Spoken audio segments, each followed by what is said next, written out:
Counter ఇచ్చారు. అంతగానే ఆవేశపడ్డాడు, ఎందుకు మళ్ళీ జైలు జీవితం గుర్తు చేసుకుంటున్నాడు. చెర్లపల్లి జైలు జీవితం వారికి అనుభవం కాబట్టి మళ్ళీ గుర్తు చేసుకుంటున్నట్టున్నాడు. పాపం మళ్ళీ ఎట్లా గాడికి వస్తా అనుకుంటున్నాడు ఏమో, మళ్ళీ అక్కడికే వస్తా అనుకుంటున్నా, గుర్తు చేసుకుంటున్నాడు. అధ్యక్ష, మా జ్ఞాపకాలు మాకుంటాయి, వారి జ్ఞాపకాలు మాకుంటాయి. నాకు కూడా చెంచల్గూడ జైలు గుర్తుంది అధ్యక్ష. నాకు కూడా మీరాగురిగా నేను చెప్తా కానీ వాళ్ళందరికీ నాకు కూడా చెంచల్గూడ గుర్తుంది అధ్యక్ష. ఎందుకంటే తెలంగాణ ఉద్యమం కొరకు జైలు పోయిన అనుభవాలు.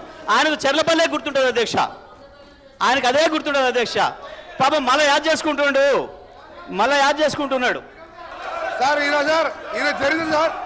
ఈయన చరిత్ర సార్ ఈయన గ్రామానికి చెందిన మదన్ మోహన్ రెడ్డి అని మాజీ సమితి ప్రెసిడెంట్ హత్య కేసులో A2 అధ్యక్ష, అలాగే A2 అధ్యక్ష ఆ మర్డర్ కేసులో ఇంకో భుక్షమనే వ్యక్తి హత్య కేసులో ఈయన వీళ్ళ నాయన A6 A7, ఆ తర్వాత రామిరెడ్డి హత్య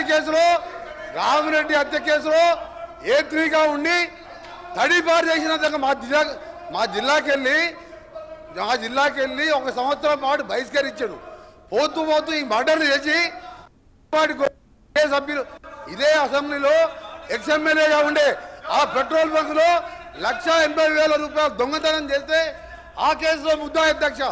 ఇంకొకటి రామారావు గారు ఎన్టీ రామారావు ముఖ్యమంత్రిగా ఉన్నప్పుడు ఎక్సైజ్ ప్రొవిజన్ పెడితే దొంగ మందు కర్ణాటక వెళ్ళి మందు తీసుకొచ్చి పట్టుబడితే మిర్యాలగూడ పోలీస్ స్టేషన్లో ఇప్పటికీ కేసు ఉన్నది అధ్యక్ష. ఈయన కేసులు చెప్తే అబ్బా ఈయన గురించి మాట్లాడితే మా గౌరవం పోతుంది అధ్యక్ష.